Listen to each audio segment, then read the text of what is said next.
Dạ Noel đang ở đâu, có biết giờ con đang sầu bi. Người con xinh như tri kỷ nay cùng vội quay lưng mà đi.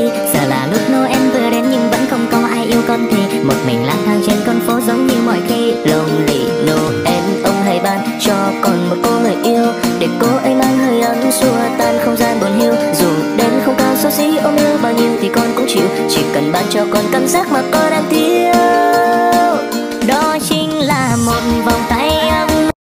Nó thân xe phong thà xa rồi cha cô yêu chỉ muốn nung ghi lù tia bé chờ lon chờ yêu cho chỉ dòng gì lù sẽ thì cuốn gió chẳng bao thứ lò mò cha cô thiên do tu sang giàu kê tan tự kê lù.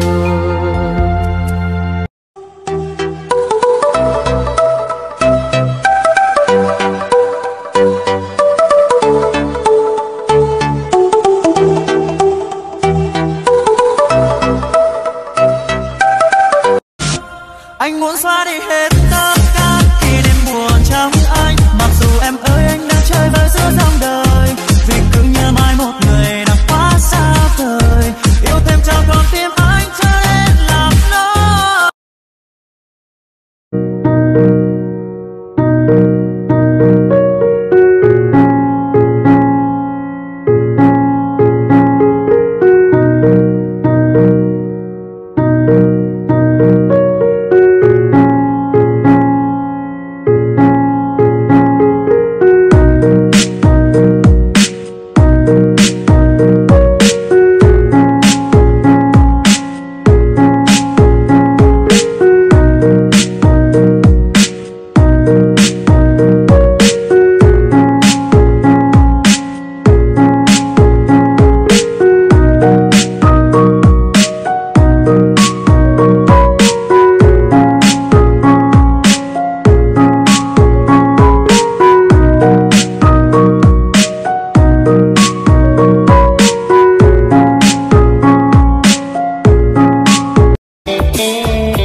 Vì con qua từ khu lúc sáng nó chỉ tù